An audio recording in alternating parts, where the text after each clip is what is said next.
Hello everyone, welcome you all in my study channel शिक्षा सूत्रा।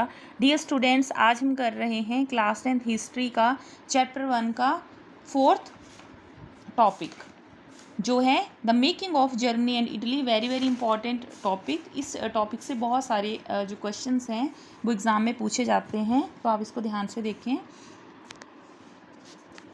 The making of Germany and Italy, जो Italy और Germany थी वो कैसे बनी। Germany can the army be the architect of a nation, कि Germany जो है वो जर्मनी में जो सेना है वो एक नेशन को बना सकती है, ये क्वेश्चन है। अभी हमें इस टॉपिक को स्टार्ट करने से पहले थोड़ा सा पीछे जाना होगा। जैसे कि आपको पता है कि पूरे यूरोप में फ्रांस के बाद रेवोल्यूशन की लहर दौड़ी हुई है, तो इसमें हम एक चीज़ देखेंगे कि इसमें अलग अलग आइडियोलॉजी जो है वो आपको देखने को मिल रही है। नेशनलिज्म का आइडिया जो है वो धीरे धीरे स्प्रेड हो रहा है। फ्रांस के अलावा जो और सिटीज़ हैं उनमें भी ये आइडियाज़ फैलता जा रहा है। तो अब यहाँ पे क्या होता है, सबसे पहले जो मोनार्की होती है उसको नेपोलियन किंग ख़त्म करता है, फिर नेपोलियन का राज आता है, फिर जनता मतलब उसके जो रूल्स होते हैं उससे भी खुश नहीं होती है, ठीक है। फिर उसके बाद लिबरल आते हैं, फिर लिबरल के बाद फिर कंजर्वेटिव आते हैं।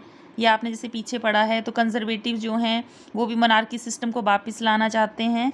तो ये जो झगड़ा है, लड़ाइयाँ हैं, ये कॉन्टीन्यूटी में आपको देखने को मिल रही हैं।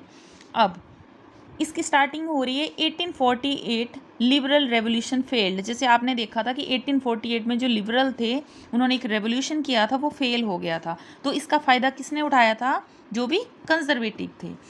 After 1848 nationalism in Europe moved away from its association with democracy and revolution. Nationalist sentiment were often mobilised by conservatives for promoting state power and achieving political domination over Europe। अब 1848 के बाद क्या हुआ? 1848 तक तो आपको पता है कि लिबरल जो थे उन्होंने मतलब ऐसे ऐसे अभियान चलाए, लेकिन वो अभियान जो थे वो सक्सेसफुल नहीं रहे। तो अब इसका फ़ायदा जो है वो कौन उठा रहा है? अब जर्मनी को यूनिफाइड जो है वो कौन करना चाह रहे हैं? वो करना चाह रहे हैं कंजर्वेटिव। अब 1848 के बाद यूरोप में क्या हुआ?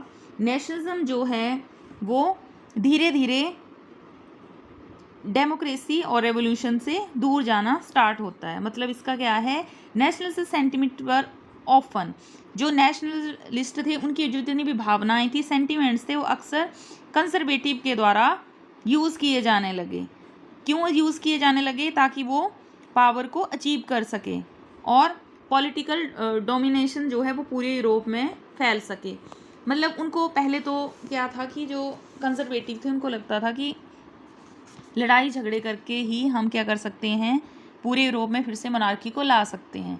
लेकिन जब उनको लगा कि इस चीज़ से हम लोगों को इकट्ठा नहीं कर सकते हैं, लोगों की भावनाओं को हम नहीं मतलब इकट्ठा उनको नेशनलिज्म की फीलिंग्स ला सकते हैं उनके अंदर, तो उन्होंने ये तरीका अपनाया। उन्होंने क्या किया? उन्होंने जितने भी ये नेशनलिस्ट थे, लिबरल थे, इनके आइडियाज़ को फॉलो करना स्टार्ट किया।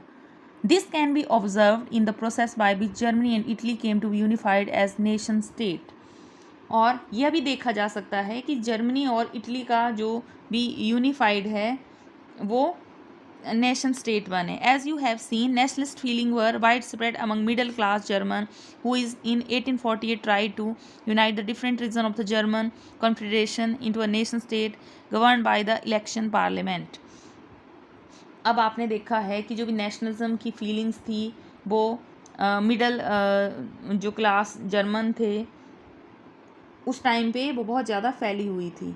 और उन्होंने 1848 में, आपने जैसे पिछले टॉपिक में पढ़ा भी था कि उन्होंने क्या किया था, एक पार्लियामेंट बनाने की कोशिश करी थी, प्रयास किए थे। लेकिन बाद में क्या हुआ, जो भी liberal initiative to national building was however repressed by the combined forces of the monarchy and the military। तो जो वहाँ की मिलिट्री थी और जो मोनार्की फोर्सेस थी उन्होंने उसको क्या कर दिया? रिप्रेस्ड कर दिया, उनको दबाना शुरू कर दिया। कहने का मतलब ये है कि लिबरल के जो प्रयास थे नेशनलिज्म को, लिबर्टी को पूरे यूरोप में फैलाने के लिए, तो उनको किसने दबा दिया था? वहाँ के राजा, जो कि पिछले चैप्टर में अभी हमने किया था, पिछले टॉपिक में, उसका नाम क्या था? किंग का लुइस फिलिप नेम था उसका। और एक को अपॉर्चुनिटी दी गई थी लेकिन उसने उससे मना कर दिया था। उस किंग का नाम क्या था जिसको दिया था लेकिन उसने बाद में मना कर दिया था? उसका नाम था फ्रेडरिक विल्हेम। तो फ्रेडरिक विल्हेम जो थे उनको लिबरल जो थे उन्होंने ऑफ़र किया था कि आपको जो है वो एक कॉन्स्टिट्यूशन नेशनल असेंबली जो है जर्मन नेशनल असेंबली के अंडर रखा जाएगा, लेकिन उन्होंने उनका प्रस्ताव जो था वो ठुकरा दिया था। तो इस वजह से जो आर्मी थी वहाँ की और साथ में जो किंग थे उन्होंने मिलकर जो भी लिबरल थे उनके उसको जो भी उनका एक कैंपेन था उसको दबा दिया। Next, from then on, Prussia took on the leadership of the movement for the national unification. Its chief minister Otto von Bismarck. अब कहाँ के चीफ मिनिस्टर थे ये? ऑटो वन बिस्मार्क जो थे ये मंत्री थे उस टाइम के प्रशिया के थे। और इसका मेन जो भी जितना भी ये आगे प्रक्रिया होती है इसका उनको क्या कहा जाता है? जनक कहा जाता है। अब क्या होता है? 3 war over 7 years with Austria, Denmark and France. लगातार 7 सालों में 3 युद्ध हुए थे। किसके साथ? ऑस्ट्रिया के साथ, डेनमार्क के साथ एंड फ्रांस के साथ। ended in Prussian victory and completed the process of unification in January 1871. The Prussian king William was proclaimed German emperor in a ceremony held in Versailles.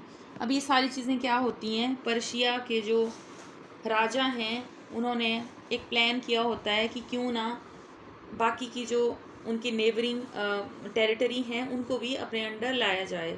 तो उन्होंने इसमें आर्मी का इस्तेमाल किया और जो भी नेशनलिज्म और उससे लिबरल से रिलेटेड फीलिंग्स थी उनको उन्होंने उनका फ़ायदा उठाया। अब आपको मैं यहाँ पे दिखाती हूँ इस मैप के थ्रू। ये सारा पर्शिया का एम्पायर है। तो ये ऑलरेडी देखो कितना ज़्यादा है, लेकिन बाद में पर्शिया क्या करता है?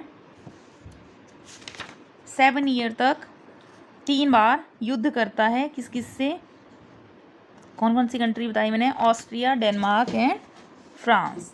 तो ऑस्ट्रियन एम्पायर ये है। बाद में जब इनकी आपस में लड़ाई होती है तो पर्शिया जो है वो विनर होता है और वो ऑस्ट्रियन को भी अपने एम्पायर में मिला लेता है, मतलब इस पर उसका कब्जा हो जाता है।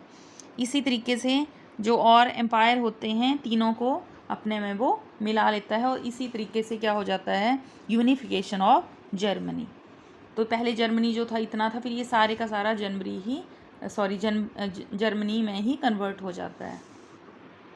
On the bitterly cold morning of 18 January 1871, an assembly comprising the princes of the German state, representative of the army, important Prussian minister, including the chief minister Otto von Bismarck, gathered in the unheated hall of mirrors in the palace of Versailles to proclaim the new German empire headed by Kaisar William of Prussia.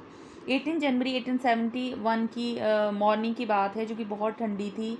German के जितने भी Prince थे और बाकी representative थे, उनके मुख्यमंत्री जो थे ऑटो वन बिस्मार्क, जो भी इम्पोर्टेंट मिनिस्टर थे पर्शिया के, वो एक वहाँ पे वर्सली, आपने पिछली क्लास में एक पैलेस के बारे में स्टडी की थी जो कि बहुत ही ज़्यादा फेमस था, वर्सली।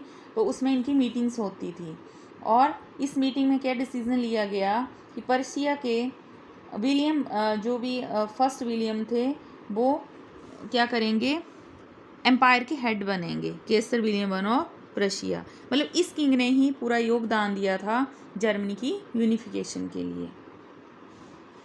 The nation building process in Germany had demonstrated the dominance of Prussian state power. The new state placed a strong emphasis on modernizing the currency, banking, legal and judicial system in Germany. Prussian measures and practices often became a model for the rest of Germany.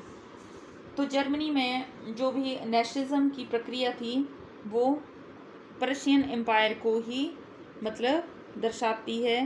Persian जो empire था उसकी वजह से ही जो Germany का unification हुआ था और जो नया जर्मनी बना उसने बैंकिंग, करेंसी, जुडिशियल सिस्टम के मॉडर्नाइजेशन पे भी काफ़ी जोर दिया। मतलब नई नई टेक्निक्स को अपनाया जाने लगा और नए नए उनके द्वारा आगे ऐसे कदम उठाए जाने लगे जो जर्मनी के लिए एक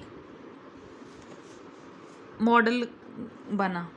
तो आज के लिए इतना ही। Thank you so much.